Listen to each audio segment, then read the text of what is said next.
स्वागत है आपका हमारे YouTube चैनल पर। आज हम बात करेंगे उत्तर प्रदेश विधानसभा चुनाव 2027 को लेकर। भारतीय राष्ट्रीय कांग्रेस की रणनीति, जहां पर लगातार बैठकों का दौर जारी है, और इस सवाल पर कि क्या कांग्रेस इस बार अकेले चुनाव लड़ेगी। उत्तर प्रदेश जहां 403 विधानसभा सीटें हैं, देश की सियासत का केंद्र रहा है। 2022 के चुनाव में भारतीय जनता पार्टी ने 255 सीटें जीतकर सत्ता बरकरार रखी थी, जबकि कांग्रेस को सिर्फ 2 सीटों पर संतोष करना पड़ा। ऐसे में 2027 का चुनाव कांग्रेस के लिए चुनौतीपूर्ण है, बल्कि एक बड़ा अवसर भी है। तो आइए इस विषय पर गहराई से बात करते हैं। सबसे पहले बात करते हैं कांग्रेस की रणनीति की। हाल के महीनों में कांग्रेस ने उत्तर प्रदेश में अपनी जड़ें मजबूत करने के लिए कई कदम उठाए हैं। मई 2025 में लखनऊ के नेहरू भवन में आयोजित संगठन सृजन कार्यशाला में इसका एक बड़ा उदाहरण है। इस कार्यशाला का मकसद था बूथ स्तर पर संगठन को मजबूत करना, कार्यकर्ताओं में जोश भरना और जनता के बीच पार्टी की नीतियों को ले जाना। कांग्रेस ने इस दौरान 2 महीने के भीतर हर बूथ पर नई टीम बनाने और सदस्यता अभियान को तेज करने का लक्ष्य रखा। ये दिखाता है कि पार्टी जमीनी स्तर पर अपनी मौजूदगी बढ़ाने के लिए कितनी ज्यादा गंभीर है। लेकिन सवाल ये है कि कांग्रेस की रणनीति में और क्या शामिल है। मीडिया रिपोर्ट्स के मुताबिक कांग्रेस 2027 के लिए अलग अलग क्षेत्रों के लिए अलग अलग रणनीति बना रही है। पूर्वांचल, जहां 164 सीटें हैं, वहां पार्टी के सामाजिक मुद्दे जैसे कि बेरोजगारी, महंगाई और किसानों की समस्याओं पर फोकस कर रही है। प्रियंका गांधी, जो पहले भी यूपी में सक्रिय रही है, इस बार भी डोर टू डोर कैंपेन और जनसभाओं के जरिए जनता से सीधा संवाद कर रही है। इसके अलावा राहुल गांधी की भारत जोड़ो यात्रा के मॉडल को दोहराने की योजना है, ताकि कार्यकर्ता और जनता के बीच बेहतर बातचीत बनी रहे। अब बात करते हैं कांग्रेस की लगातार बैठकों के मायने की।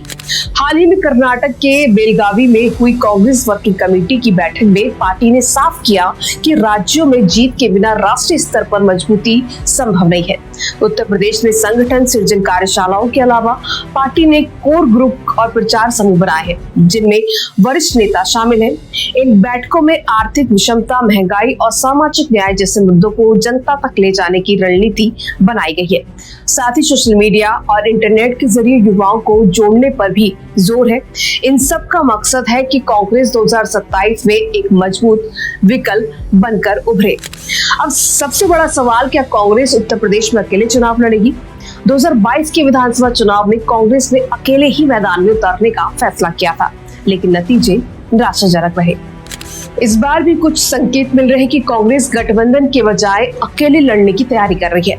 हालांकि समाजवादी पार्टी और अन्य दलों के साथ गठबंधन की संभावना को पूरी तरह खारिज नहीं किया गया है। विशेषज्ञों का मानना है कि अगर कांग्रेस अकेले लड़ेगी तो उसे संगठनात्मक कमजोरियों को दूर करना होगा, खासकर उन क्षेत्रों में जहां बीजेपी और सपा का दबदबा है। दूसरी ओर गठबंधन होने पर सीटों के बंटवारे और रणनीति में तालमेल एक चुनौती होगी।